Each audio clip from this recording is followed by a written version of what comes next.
L'accord de la Saint-Sylvestre doit être négocié et conclu avant le 31 décembre 2017 sous l'égide du Conseil de sécurité des Nations Unies avec l'accompagnement de l'Union africaine, l'Union européenne et l'Organisation internationale de la francophonie.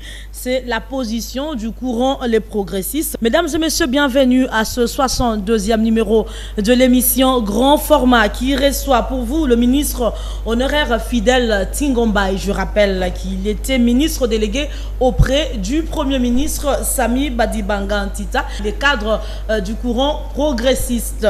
Monsieur Fidèle Tingombay, bienvenue dans cette émission Grand Format. Voilà, et comme d'habitude, je ne suis pas seule sur ce plateau. À ma droite, Pichou Umulumba, rédacteur en chef du journal Le Potentiel. Bonsoir Pichou. Bonsoir Laurette. Voilà, et il y a aussi notre confrère Eric Ambago de Top Congo FM. Bonsoir. Bonsoir Laurette. Et au fond, nous avons Patrick Wadio, journaliste à Africa Télévision. Bonsoir Patrick. Bonsoir Laurette.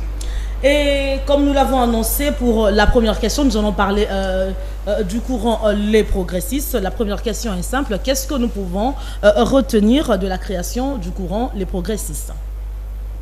Merci Laurette pour la question. Je remercie aux téléspectateurs qui ont accepté de nous suivre en ce moment. Les progressistes, c'est un courant au sein de l'opposition politique qui prône pour un état de droit, qui est pour l'alternance au pays, qui est pour la transparence dans la gestion des affaires de l'État, qui est pour la légalité et qui est pour la justice. Nous sommes un courant qui est parti de l'accord du 18 octobre 2016 que nous avons signé à la Cité de l'Union africaine. Nous avons pris l'engagement, nous, quand je parle de nous, c'est-à-dire l'opposition institutionnelle, parce qu'on venait des institutions, on venait de l'Assemblée nationale, on était des députés qui avaient résolu, au vu des données chiffrées, votées par le Parlement. Là, je parle des fonds alloués par le Parlement et à mettre à la disposition de la CENI. Nous avons donc évalué le niveau d'argent que le Parlement avait voté pour mettre à la disposition de la CENI afin qu'il y ait élection dans les délais constitutionnels. On s'est rendu compte que pendant 5 ans, soit de 2012 à 4 ans, de 2012 à 2015, il était impossible, au vu des éléments en notre possession, il était donc impossible d'organiser les élections. Alors face à ça, on s'est posé la question, qu'est-ce que nous allions faire? Après avoir fait le tour des réflexions au niveau de l'opposition politique, dans le pays et à l'étranger, comme vous le savez, nous avons fait Gerval et nous sommes partie prenante de ceux qui ont contribué à la mise sur pied de ce que nous appelons Rassemblement pour les forces politiques et sociales acquises au changement. Nous avions décidé donc de ne pas recourir à certains schémas que nous avions envisagés en son temps.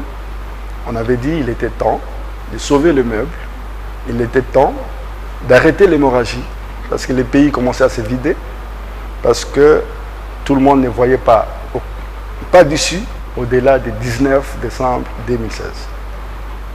On a pris l'engagement devant Dieu, devant la nation, d'aller affronter la majorité présidentielle qui avait tous les pouvoirs de l'État et qui n'était pas capable d'organiser ces élections. On est allé les affronter à la Cité de l'Union africaine. Et à l'issue de cet affrontement de plus ou moins 45 jours, on est sorti avec un accord dit du 18 octobre. Et à la direction de cet accord, à la direction de ces engagements, le pouvoir a quitté la majorité présidentielle au niveau de l'exécutif, a été confié à l'opposition politique pour amener le peuple congolais principalement aux élections. Et ce pouvoir attribué à l'opposition politique a été confié à l'honorable Sami Badibanga pour créer ou diriger le gouvernement d'union nationale, où on trouvait les gens de la majorité avec qui on avait discuté, les gens de la société civile et l'opposition politique au dialogue. Voilà en grosso modo notre point de départ. Et on est allé chercher l'investiture de la manière que vous savez tous à l'Assemblée nationale, qui nous avait bien accueillis, d'autant plus qu'on était des élus.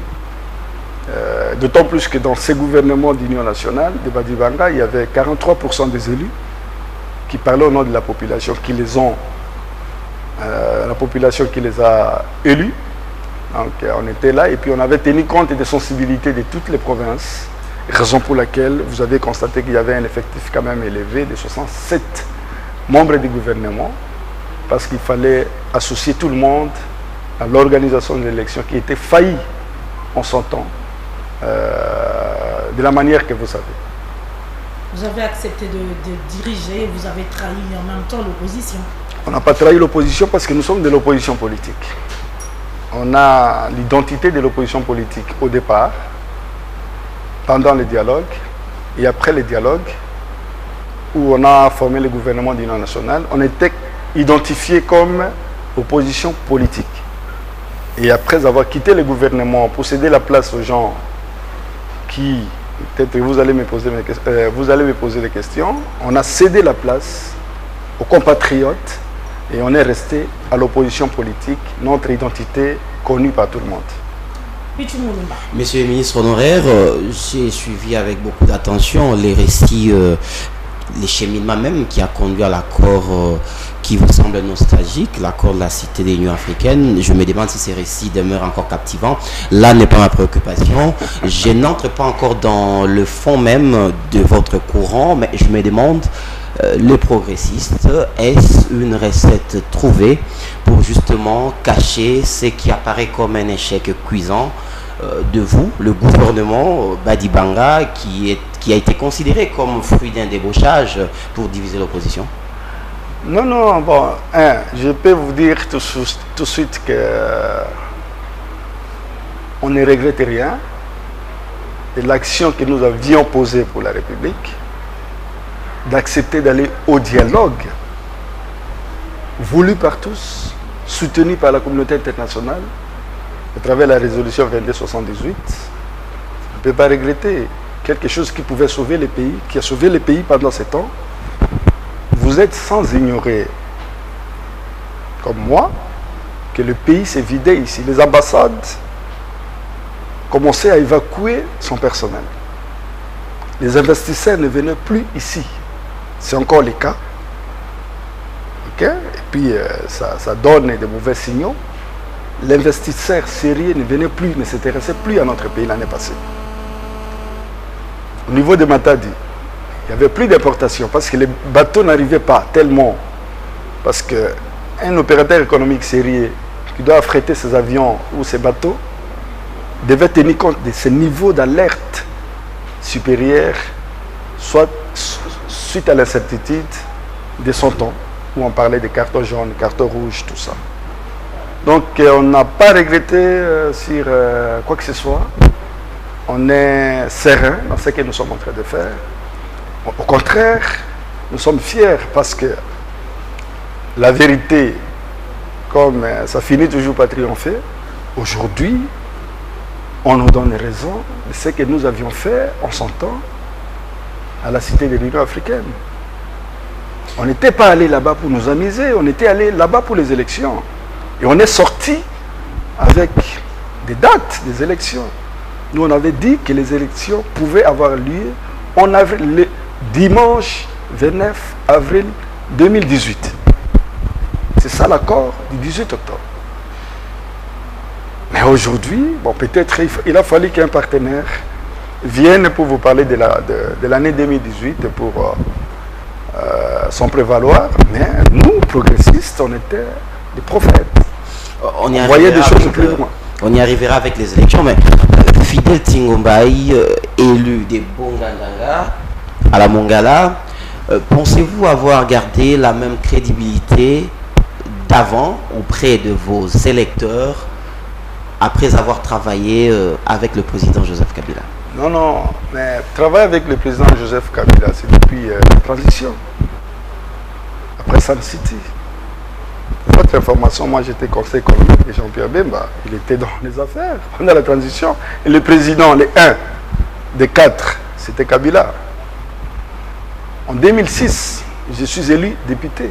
J'étais à l'institution Assemblée nationale, Parlement. On a travaillé avec Kabila, le président de la République. En 2011, je suis revenu pour la deuxième fois au Parlement. On a toujours travaillé avec la première institution, le président de la République. On n'a pas peur de travailler avec le président Joseph Kabila. On a peut-être des approches maintenant qui nous divisent. Les points de vue diffèrent. Parce que moi, je suis de l'opposition politique, lui, il est de la majorité présidentielle. Donc voilà un peu la différence. Donc je n'ai pas peur de travailler avec lui. J'ai toujours travaillé avec lui. Là, on parle d'élection. Élection pour l'alternance, conformément à la Constitution. Donc, on ne peut pas parler de la peur. Je suis un homme d'État. Je n'ai pas peur. Éric Ambalo, allez-y. Et puis, pour répondre aussi à sa question par rapport à ma base, je ne peux rien faire sans me référer à ma base. Avant d'aller au dialogue, c'était le point de vue de ma base, après consultation avec elle, après consultation avec mes pairs de l'opposition. Moi, j'étais à la dynamique de l'opposition. Après, je ne peux pas citer les noms des gens avec qui on avait échangé, que j'avais décidé d'aller en âme et conscience, porter ma voix au dialogue, comme je l'avais fait en son temps d'ailleurs, aux concertations nationales, là où l'intérêt de la République m'appelle pour défendre les causes de la République, je serai présent. Monsieur Fidèle Tingombaï, les progressistes, pourquoi vous ne l'appelez pas carrément plateforme? Vous réfugiez dans un terme courant. Pourquoi vous refusez de vous assumer? Non, on n'assume pas. La plateforme, c'est une organisation légalisée où on trouve les partis politiques, où on trouve les personnalités politiques organisées, des associations. Mais nous ne sommes pas encore à ce niveau.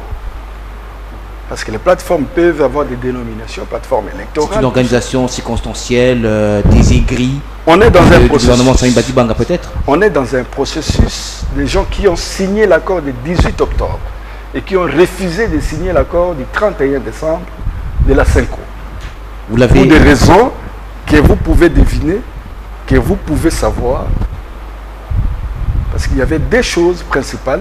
Déplacer la période des élections telle que convenue pendant plusieurs jours en avril 2018 et ramener la période des élections à l'année en cours au plus tard, le 31 décembre. On a dit non, c'était faux. C'était une façon de ne pas dire la vérité à la population, chose que nous, on a refusé de faire. Mais ce courant politique, c'est un courant opportuniste parce que vous attendez certainement des négociations pour vous placer quelque part. Pas du tout. C'est un courant qui est pour la correction des choses. On s'est laissé faire. On a voulu que les choses avancent avec les gens qui faisaient des bruits, avec les gens qui falsifiaient les chiffres, avec les gens qui ne disaient pas la vérité aux électeurs qui nous ont élus. Nous avons le sens de redevabilité. Parce que nous avons été déjà filtrés par le public à travers les urnes. Donc, un courant dans l'opposition qui n'a pas partagé les points de vue de certains autres opposants qui sont allés signer l'accord de la Cinco, tout en sachant que ce n'était pas vrai ce qu'ils étaient en train de faire. Et nous, on revendique qu'il y ait correction vis-à-vis de l'opinion nationale et internationale. Donc vous soutenez aujourd'hui l'accord du 31 décembre?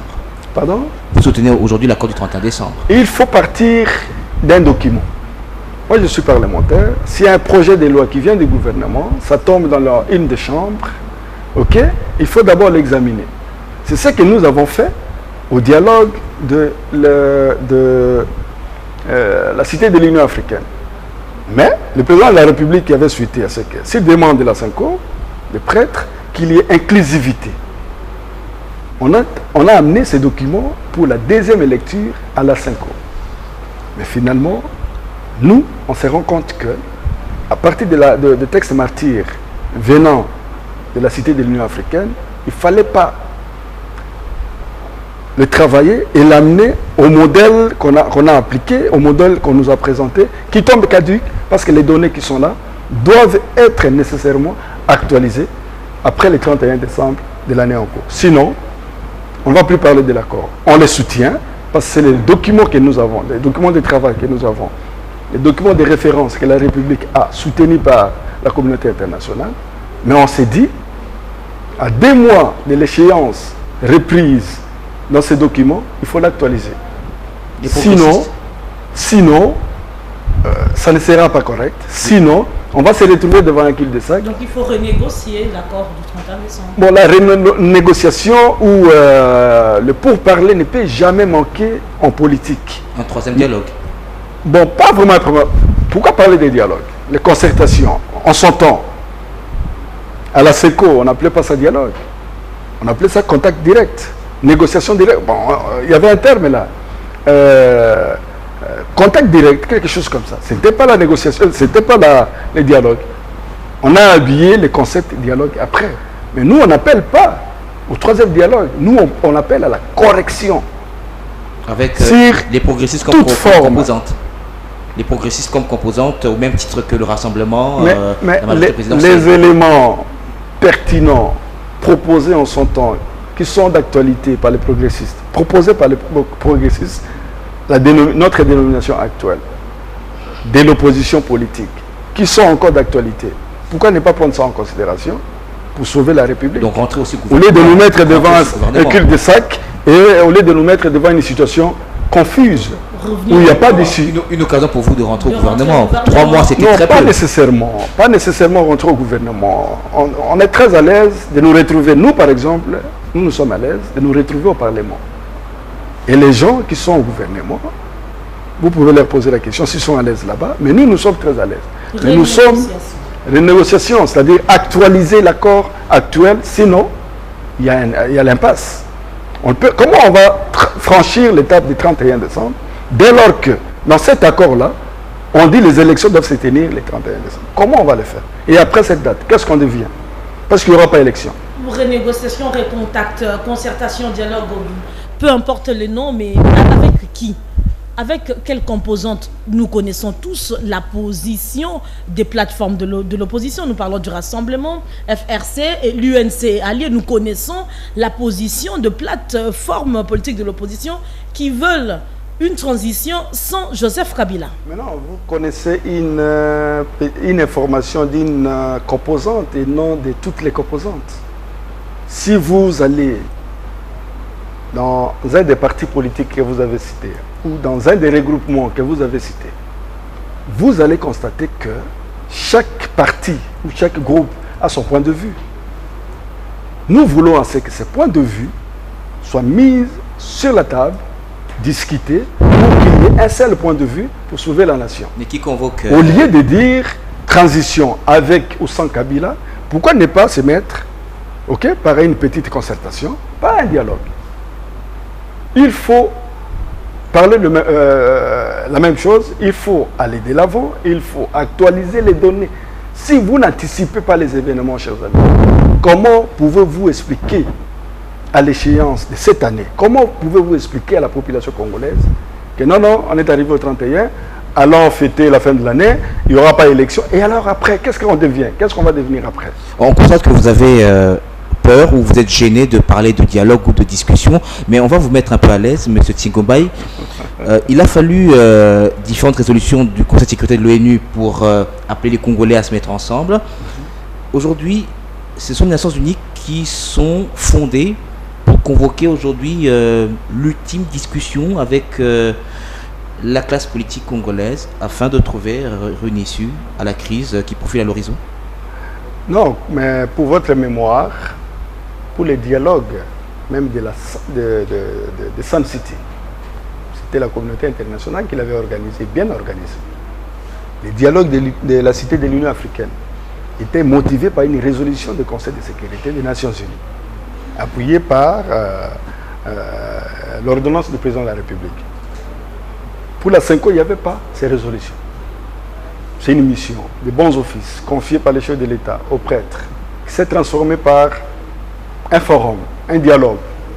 Mais les Nations Unies a pris la chose en main, elle a appuyé avec une résolution. Mais pour mettre les gens ensemble, pour lever les équivoques, pour actualiser les données, il y a tel qui parle des élections au 31 décembre.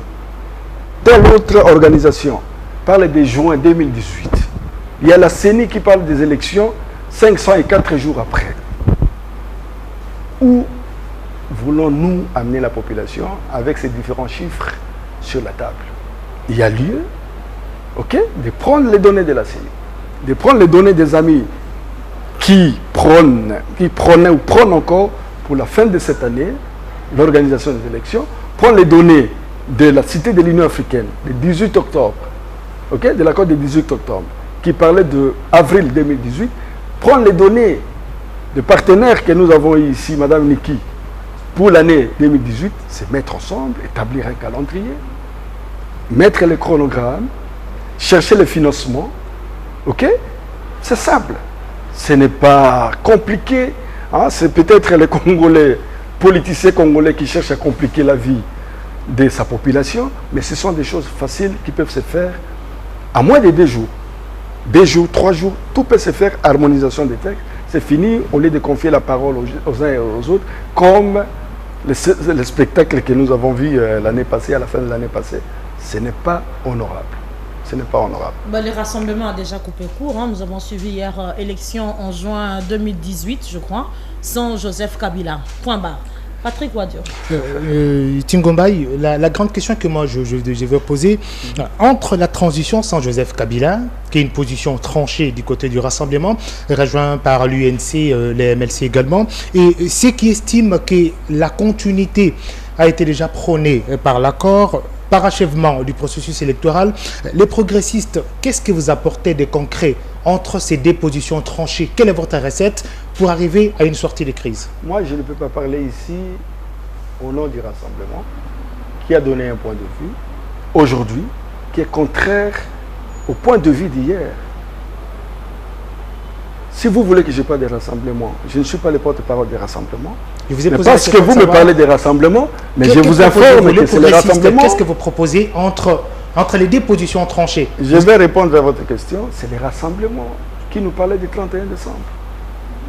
Mais à quel moment ils se sont réunis? Ils ont fait des calculs, des timings, des données, des réalités pour nous parler de... Vous parlez de quoi? Juin 2018? Mais non, nous on ne fonctionne pas comme ça. Il faut tenir compte des données réelles. Comparer les données. Quand est-ce qu'on va faire l'adjudication pour les kits électoraux? Quand est-ce qu'on va faire l'adjudication pour le matériel sensible? Quand est-ce qu'on va déployer le matériel sensible à Bongandanga? Avec quels moyens on va les déployer? Et pendant combien de temps? C'est ça notre préoccupation. Parce que nous connaissons comment les choses se passent. Nous savons aussi d'où viennent les obstacles. Comment faire en sorte que les décisions que nous avons prises ensemble, toutes les parties prenantes confondues, pour libérer les prisonniers d'opinion et politique, comment les appliquer? Comment contraindre tout le monde d'exécuter les décisions que nous allons prendre ensemble? C'est ça la position des progressistes par rapport à la réalité, par rapport au dernier round que nous avons, parce qu'on ne peut pas tourner en rond, on ne peut pas continuer à manipuler la population par des slogans, par des discours. Nous ne sommes pas d'accord avec ça. J'insiste ici pour dire que je ne suis pas des rassemblements. Je suis, moi encore, le porte-parole des rassemblements. Je te parle des faits. Je te parle des déploiements. Où on va produire le matériel électoral. Et ça sera produit dans quelle unité de production? Dans combien de temps? Comment on va les transporter? Où on va les stocker? Comment on va les dispatcher? Comment on va présenter à la population ou présenter des listes devant le bureau de vote à la population? Dans combien de temps? Quand on va voter la répartition des sièges à l'Assemblée nationale? C'est ce que nous voulons. Tout est flou. Pouvons-nous laisser la population congolaise dans ce flou, dans les nuages? Ce n'est pas juste, ce n'est pas correct. La décision que nous avons prise avant d'aller au dialogue, la motivation de la prise de décision avant d'aller au dialogue de la Cité de l'Union africaine. C'est la même motivation qui nous anime, qui nous force aujourd'hui, de dire des choses pour alerter la population, pour prévenir les dangers. Sinon, on va se retrouver avec des gens qui adorent les micros. Vous les brandissez les micros, ils racontent leur vie, et en tourne en rond, on se retrouve devant la mer. Pourquoi vous ne vous assumez pas, ça? Vous êtes dans la logique du parachèvement du processus électoral, à vous entendre parler, mais vous n'avez pas seulement le courage d'accepter que c'est l'opinion que vous soutenez. Comment voulez-vous que je vous explique la réalité? Quand nous sommes allés, c'était pour les élections. Vous savez qu'il n'y avait pas une période précise définie pour les élections. Et nous l'avons arraché. Nous avons arraché les élections présidentielles avec une séquence de 3 à la fois. Et non les locales, telles que les autres voulaient nous amener. Ok? Ça, c'est un élément important qui a été pris, une décision importante prise à la Cité de l'Union africaine. On vous sent nostalgique? Qui n'était pas. Non, pas du tout. Je vous parle des faits. Vous vous accrochez à la Cité de l'Union africaine alors qu'on a dépassé, on est allé à la CENCO et il y a un autre problème parce que l'on sera buté. Pas mettre la croix. Vous restez dans votre accord de la Cité de l'Union africaine. Je le dis toujours, il ne faut jamais mettre la croix sur les textes martyrs. Quand on parle de la séquence des élections à 3, la décision a été prise où? Quand on parle de la refonte du fichier électoral, la décision a été prise où? Quand on parle du président de la République reste en place jusqu'au prochain élection de président élu, où on avait pris la décision. Quand on parle de la direction du gouvernement de la République à confier à l'opposition politique, parce qu'en son temps c'était Matata Ponyo qui était de la majorité présidentielle, la décision a été prise où? Il faut interroger l'histoire, il faut éviter les amalgames, il faut éviter la tricherie. Moi, je ne suis pas accroché à quoi que ce soit. Les textes martyrs, dès lors qu'on a un texte final qui est adopté, qui est valide. Le texte final a été charcuté. Le texte final s'est retrouvé avec des données idéalistes que nous, qui avions les bons éléments, les bonnes idées, on ne peut pas pour ressusciter dans ce texte martyr.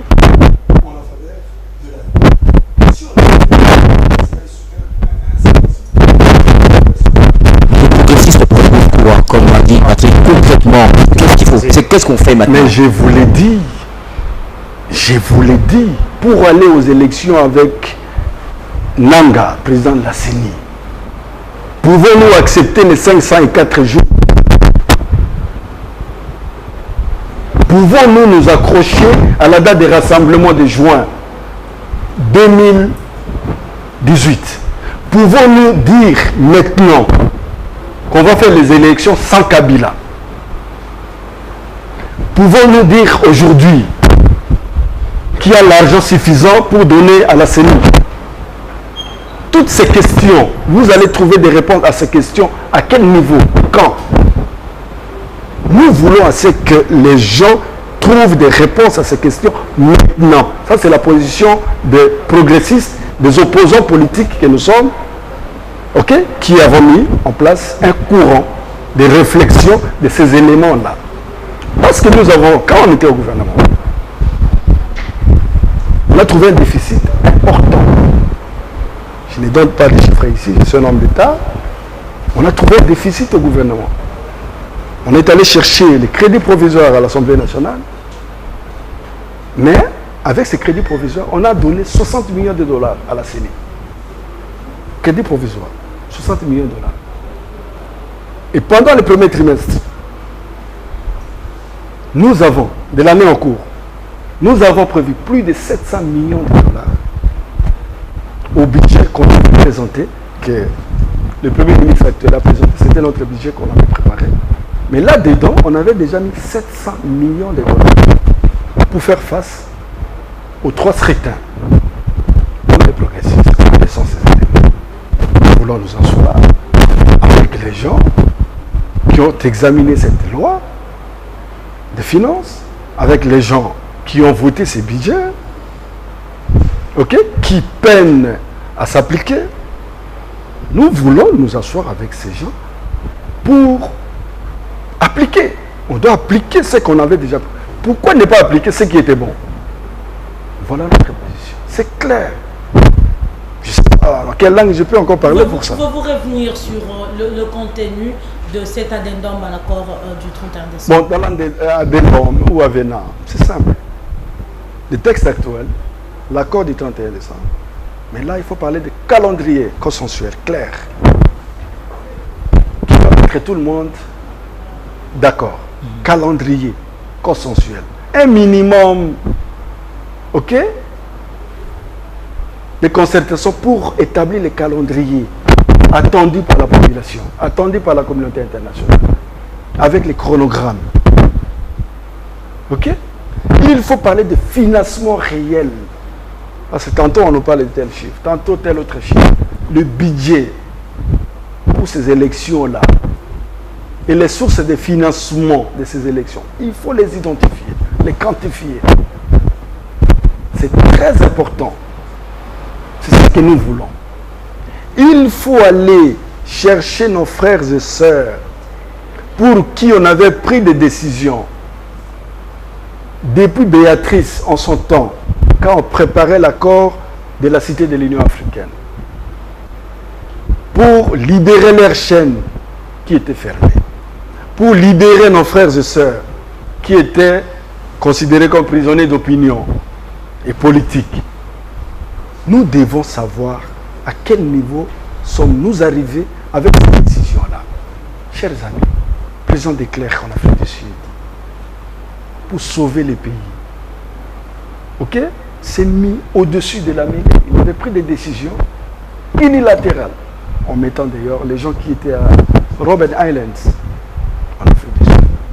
Et les pays avaient décollé dans la paix, dans la réconciliation.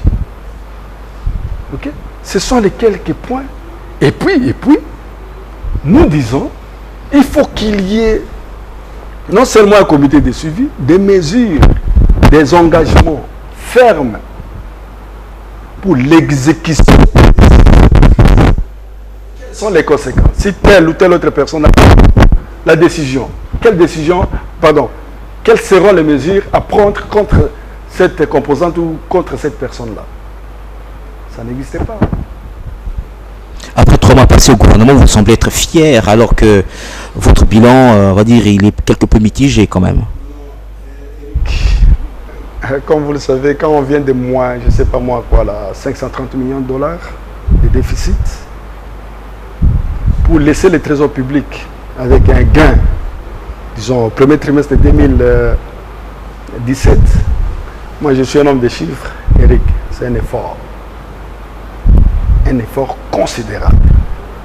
À partir de moins 530 millions de déficit aux données disponibles, publiques, que vous pouvez avoir, même à la Banque centrale, c'est un effort considérable.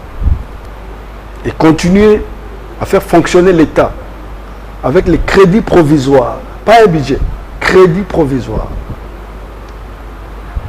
Financer les élections, financer des catastrophes, résoudre des problèmes sociaux, problèmes sécuritaires, pygmées, bantous, Tanganyika. Ok, faire face à certaines inondations et des pluies, à Boma, tout ça. Ok, amener, dans la mesure du possible, à dégager les lits des hôpitaux où se trouvait nos mamans avec nos enfants, avec des dents. Accoucher, les enfants sont gardés là-bas, les dents ont poussé dans leur bouche parce qu'ils n'avaient pas de famille à payer, parce qu'ils ne pouvaient pas payer des familles. C'est un effort considérable. Je vous épargne de beaucoup. Ça veut dire que vous, les progressistes, vous avez la recette magique pour financer les élections. Parce que vous savez où trouver l'argent pour relancer l'économie congolaise. Donc vous avez la recette magique pour favoriser ce plan de décaissement dont on parle. Nous ne sommes pas des magiciens, mais nous avons pour amener les ingrédients, ok, dans la marmite, dans... Vous l'avez caché au gouvernement Tchibala? Bon, le gouvernement Tchibala, c'est le gouvernement qui nous a succédé, c'est la continuité de l'État. Il faut développer l'intelligence pour amener le pays de l'avant en dépit de certaines contraintes. Ils sont en train de faire des efforts. Mais tous ces secrets, ils pouvaient les faire aussi davantage. Tous les secrets que vous gardez encore par devers vous, vous les mettrez sur la table des discussions. Il n'y a pas de secret. Il n'y a pas de secret que nous avons gardé parce que nous avons trouvé 4,6 millions de dollars, 4,6 milliards du budget que le Premier ministre Matata voulait préparer à l'Assemblée nationale. Nous, on a dit non, ça ce n'est pas un budget. On ne peut pas préparer les élections avec ce budget. On avait inscrit pour les budgets 7,8 milliards de dollars. C'est pour aller de l'avant. Mais c'est ce budget-là que nous avons laissé au Premier ministre présenter. C'est développer l'intelligence ou faire des efforts, collecter les fonds, réunir des moyens pour les élections. Eric, j'aimerais comprendre pourquoi est-ce qu'il faille aller au dialogue pour que vous puissiez présenter toute cette énergie, intelligence que vous avez pour... Mais moi je suis député national. Pourquoi ne pas transmettre au gouvernement Bruno Tshibala? Je suis député national, montrez-moi les canaux. Mais dans quel canal je vais vous amener ces données-là? Il est de l'opposition comme vous, vous pouvez lui apporter votre expertise, votre aide pour arriver justement alors quand je vais le moyen, au lieu d'exiger. Je suis député national, Patrick, je suis député national. J'ai ces ingrédients comme vous le dites. Mais je les soumets où? Et nos amis de l'UNC peuvent avoir des ingrédients. Ils vont les soumettre où? Frapper à la primature. Rassemblement. La porte est indiquée. La primature n'est pas l'espace où on doit venir avec son paquet de données. Réception. Non, on parle de la République, Patrick. Ici, on ne s'amuse pas avec aller chercher la grille de l'accusé et réception à la primature. Non, parce que la primature est saturée avec des données. Il faut un espace, bloquer les gens qui ont des éléments, qui ont des données, qui ont l'expertise pendant 2 jours, 3 jours, et nous faire sortir le schéma critique, chemin qui nous amène. On a besoin des élections ici. Nous, on est fatigués de rester à l'Assemblée nationale là. Faire la restitution. Dans l'avenant, vous avez parlé d'un calendrier électoral consensuel. N'est-ce pas que l'on va vous rétorquer que c'est une prérogative exclusive de la CENI et à cela, il faudra ajouter la tripartite CENI-gouvernement. Ça ne suffit pas, il faut un dialogue pour ça. La CENI, c'est l'institution d'appui à la démocratie. La CENI n'est pas née comme ça. La CENI est l'émanation de l'Assemblée nationale. Et l'Assemblée nationale, c'est l'émanation du peuple congolais. Donc on ne peut pas dire, bon, comme c'est la CENI fait n'importe quoi. Et en plus, nous suggérons, nous les progressistes, les opposants progressistes, nous suggérons à ce que l'Assemblée nationale ait les droits de regard, parce qu'on l'avait déjà dit à la Côte d'Ivoire, les droits de regard,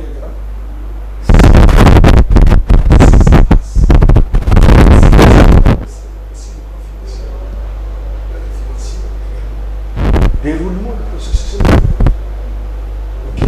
voter un montant important et le décaisser trimestriellement et corriger, évaluer si les montants décaissés de la CENI a été utilisé pour des fins qui avaient fait qu'il y ait cette les institutions. La CENSA, c'est une institution d'appui à la démocratie, mais qui n'est pas encore institution dans le vrai sens légal du terme. Il y a encore un projet de loi qui est à l'Assemblée nationale, au Parlement, qui n'est pas encore voté et promulgué par le président de la République. Alors, on ne peut pas travailler avec les drafts. Nous devons travailler avec quelque chose de fini.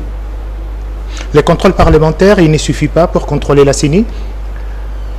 Vous êtes député national. Ça, c'est une question importante qui nécessite une émission élaborée pour parler de contrôle parlementaire à l'Assemblée nationale et dominée par la majorité présidentielle qui, de manière générale, comme j'avais suivi mon collègue dont j'étais le nom, qui avait dit, bon, la majorité, c'est une maman et le gouvernement c'est l'enfant. La maman qui a mis au monde son enfant ne peut pas l'étouffer. C'est une autre affaire ça. Et ça veut dire que cet accord doit être cet addendum, donc cet accord négocié, doit être conclu le 31 décembre 2017 sous l'égide du Conseil de sécurité des Nations Unies. Et moi, je me demande, est-ce qu'aucune institution ici ne peut garantir la bonne fin de négociation? Nous ne sommes pas figés dans ce que nous sommes en train de dire.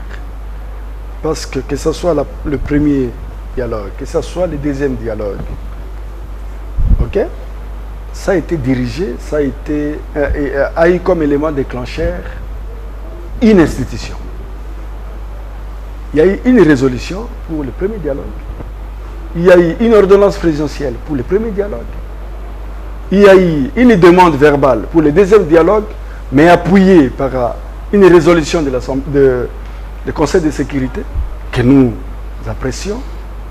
Mais pour avoir un avenant, addendum, tout ça, il doit y avoir toujours une institution, élément déclencheur pour nous permettre, nous, avec les éléments pertinents que nous avons, à présenter et puis à décortiquer. Êtes-vous prêt à approcher le Rassemblement, le FRC ou l'UNC pour créer une autre plateforme politique de l'opposition?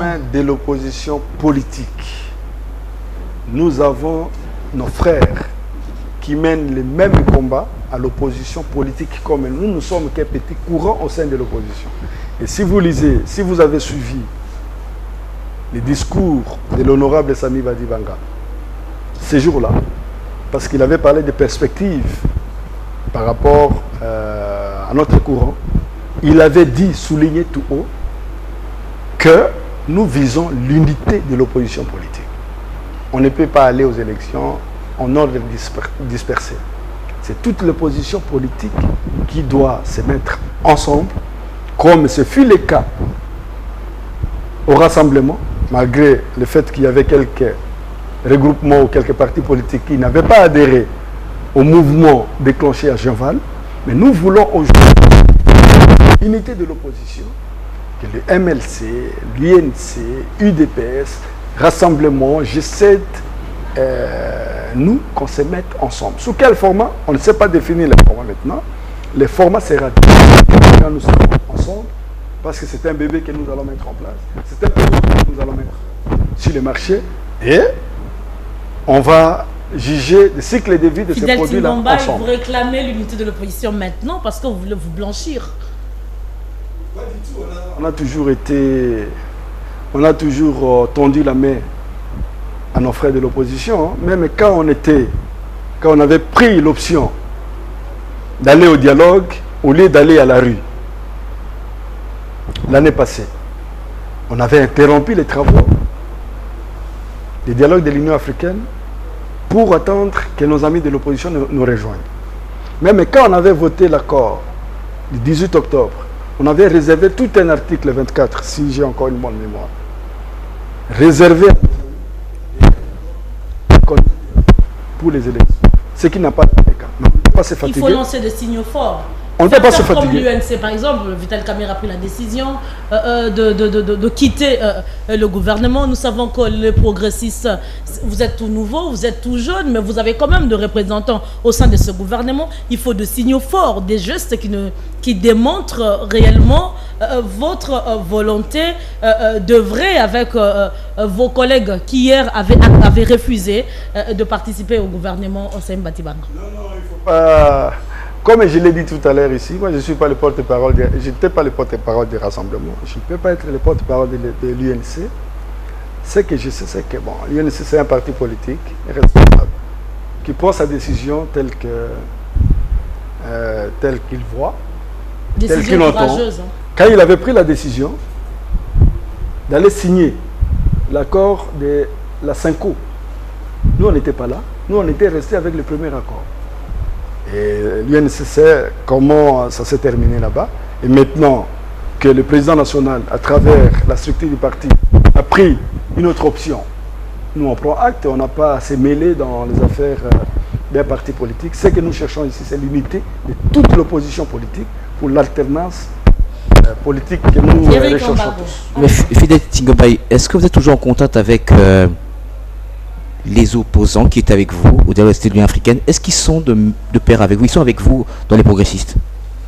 Je citerai pêle-mêle comme ça, les Bitakura, les autres, les Atis Kabongo, tous les autres. Est-ce qu'ils sont avec vous? Non, là vous citez les membres du gouvernement qui étaient avec nous. Oui, est-ce qu'ils sont au gouvernement Badi Banga? Est-ce qu'ils sont dans les progressistes aujourd'hui? Non, je ne dis pas qu'ils sont. Parce qu'on a vu à la cérémonie de lancement du Coran qu'il n'y avait que vous, ceux qui ne sont pas dans le gouvernement Tchibala. C'est un signal? Non, on n'a pas de problème avec nos amis de l'opposition qui sont restés au gouvernement, qui participent mais ils vous appuient dans la continuité de l'État. On est en contact, ils savent ce que nous sommes en train de faire. Ils ont leur agenda. Pour la plupart, n'étaient pas ici. Il y a les ministres qui étaient en voyage. Il y a d'autres qui nous ont téléphoné et on a échangé. Ils savent ce que nous sommes en train de faire. On pouvait qualifier cette dénomination de OPSA à l'époque, d'ailleurs vous le savez, mais on a dit on ne peut pas s'accrocher à des... Vous savez, si vous mettez un produit sur un marché, ok, il faut savoir comment vendre ces produits-là. Et si vous arrivez à un certain niveau, à un certain moment, que les produits ne décollent pas, seulement, si vous prenez seulement l'emballage ou l'étiquette qu'on met sur les produits, tu les changes. Nous, on pouvait garder l'OPSA. OPSA, c'était l'opposition politique au dialogue et dans lequel on trouvait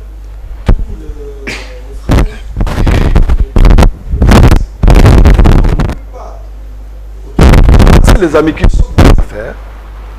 Nous, on a vu les quelques failles par rapport à ces désaccords. On a dit non, c'est le moment, avant l'échéance du 31 décembre, c'est le moment de faire le nécessaire pour qu'il y ait correction, pour sauver la République. Avec Sami Badi Banga, au même titre que Félix Tshisekedi du Rassemblement, Vital Kamerhe, tous, il est maintenant votre leader, quoi. Non, nous sommes tous les opposants. Oui, non, mais aujourd'hui, en termes de leadership, votre leadership, c'est Sami Badi Banga. Bon, je ne sais pas si on peut parler de l'échelle de valeurs ici, qui est supérieur à l'autre. Il est coordonnateur du courant progressiste. C'est lui qui coordonne présentement le progressiste, mais au sein de notre courant, il y a une structure. On va mettre en place toute une organisation qui est déjà dans la maquette. Et tout le monde est le bienvenu. Et puis, on va tendre la main à toute l'opposition, toutes tendances confondues, pour qu'au finish, on arrive à avoir une seule opposition pour aller aux élections et non de façon dispersée pour avoir éventuellement les quelques personnes que nous allons placer pour défendre l'image et la couleur de l'opposition politique. Alors, vous me permettez de poser une petite question. Oui. Est-ce qu'on peut se dire opposant en étant membre d'un gouvernement?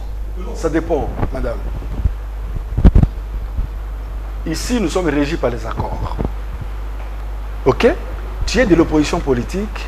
Par exemple, si tu es élu, c'est au Parlement que tu vas faire la déclaration en bonne et due forme. Si tu appartiens à la majorité présidentielle ou tu choisis de rester à l'opposition politique.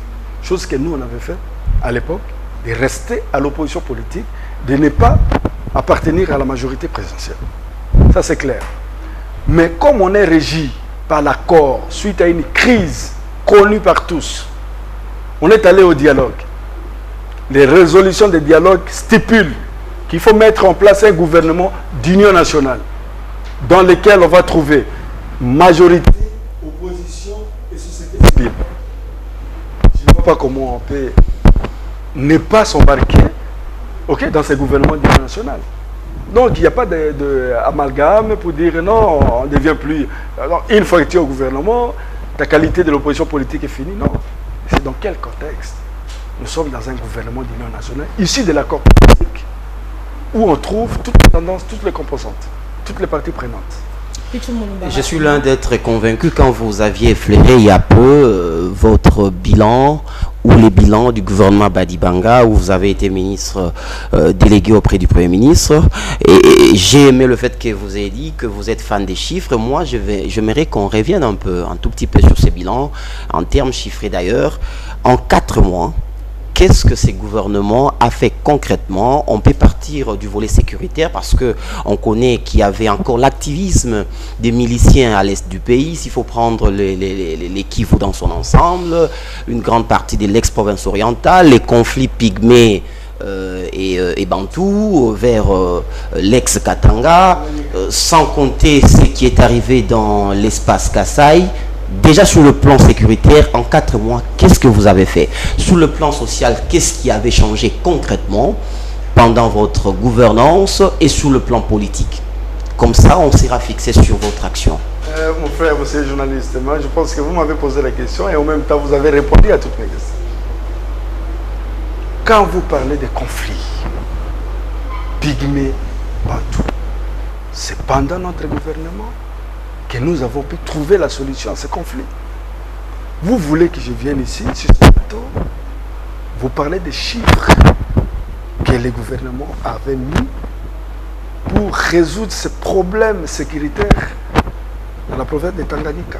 Je ne peux pas les faire. Mais ces conflits pygmées, Bantou, a trouvé sa réponse pendant le gouvernement Badi Banga. Pourtant, jusqu'à maintenant, la cohabitation demeure difficile. Mais non.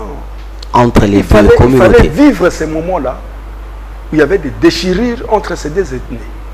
Vous avez parlé également de ce qui s'est passé, que nous déplorons tous au Kasaï, Kamona Sapo, mon frère. C'est pendant le gouvernement Badi Banga qu'on a vu la reddition de 400 miliciens qui combattaient contre les forces armées de la République. Sans que les premiers ministres aient pris le temps d'arriver finalement dans l'espace Kasaï. Le problème n'est pas d'arriver. Le problème, c'est de trouver une solution à un problème. Vous savez combien de gens non budgétés qu'on a mis à la disposition, de nos forces, de l'ordre, pour faire face à cette calamité, à cette crise. C'était terrible. Je t'épargne des chiffres, je ne suis pas là pour parler de secrets d'État. Mais vous avez répondu à mes questions par rapport à Kamona Sapu, par rapport au conflit au niveau de Tanganyika. Mais quand on était au gouvernement, il y avait une tension sociale que vous ne pouvez pas imaginer. Les agents et fonctionnaires de l'État allaient débrayer. Nous avons eu des réunions que vous ne pouvez pas imaginer pendant 3 jours à la filée. Moi, je faisais pas quoi? Ces réunions-là,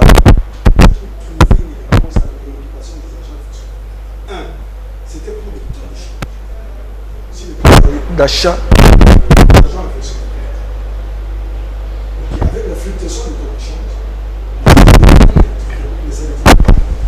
taux de 2, il fallait retoucher les barèmes salariales.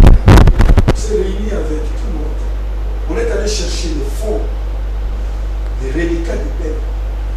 Pendant plusieurs années, on a identifié un montant important, très important. En tout cas, c'est plus de 85 millions de dollars qu'on avait identifié. Avec ces agents, on a renforcé le programme de contrôle. On avait fait un programme de contrôle avec les agents fonctionnaires de l'État pour aller chercher davantage ce qui restait dans des banques pour les décédés, pour les gens qui ne fonctionnaient pas, qui ne travaillaient pas, mais pour lesquels l'argent de l'agent de l'État était décaissé.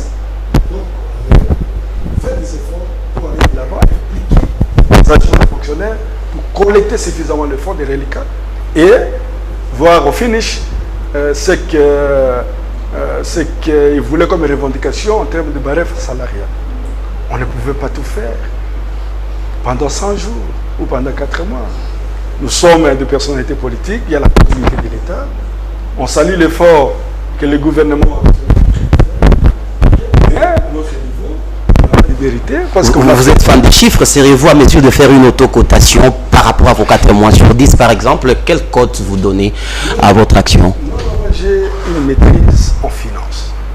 Quand je vois que tu pars d'un déficit de 530 millions de dollars et que tu laisses dans les trésors publics, ne fût-ce que pour un petit test aux régies financières pendant les 3 premiers mois, un déficit, je peux vous donner les chiffres, de plus de 50 millions de dollars, cher, je peux dire modestement, c'est plus de 80%. Et la CENI a eu combien dans tout ça? Quelle était l'enveloppe de CENI? Pendant ces temps, avec, comme je l'ai dit, avec les crédits provisoires. Donc tout était serré là. Mais la CENI était la priorité en termes de financement du gouvernement issu de l'accord du 18 octobre. Parce qu'on avait décaissé un montant de 55 milliards, 55,8 milliards de francs congolais pour la CENI, soit environ 60 millions de dollars, pendant cette période de 3 mois-là. C'est un effort considérable. Je ne sais pas comment comparer avec ce qui se faisait avant ou ce qui se fait après nous, mais moi, je me limite à ta question pendant cette période visée. Si votre proposition d'addendum n'est pas retenue, qu'est-ce qui arrive? On va prendre la population ou le peuple congolais à témoin de l'anticipation que nous avons déjà, que nous avions envisagée, de la voie la meilleure que nous avons voulu emprunter, ok, et on va prendre la population à témoin. C'est la population qui va nous juger. Il nous reste un mois pratiquement, hein? Un mois pratiquement. Ce n'est pas trop tard, ce n'est pas trop tard par rapport à ce qui a été déjà fait.